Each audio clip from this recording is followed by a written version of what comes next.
सामाजिक समरसतेच्या अनुसार आमच्या जिल्ह्यातल्या 192 अशा आणि 25 रस्त्यांचे आणि वाडी वस्त्यांची नावं बदलण्याचा ऐतिहासिक निर्णय आदरणीय देवेंद्र फडणवीस साहेबांच्या नेतृत्वात खाली असलेल्या या महायुती सरकारने घेतलेला आहे।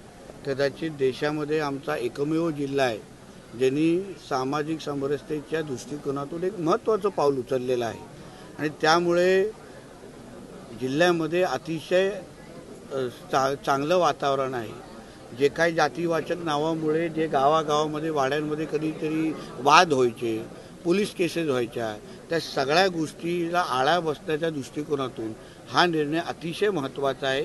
आता ही नावं बदलल्यानंतर त्या वाड्यांच्या विकासाची जबाबदारी पण ही आमच्या महायुतीच्या सरकारची आहे। साहेब, महाराष्ट्रामध्ये संपूर्ण महाराष्ट्रामध्ये हा लागू होईल का? हा आपल्या जिल्हापुरतं झालेला पहिला निर्णय।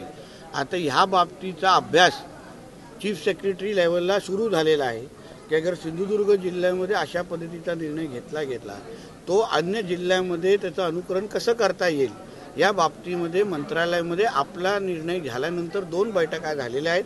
मला विश्वास आहे कारण की ह्या बाबतीमध्ये आदरणीय देवेंद्र फडणवीस साहेब अतिशय सकारात्मक आहे। राज्यामध्ये हा निर्णय कसा राबवायचा त्या दृष्टिकोनातून लवकरच माहिती दिली जाईल।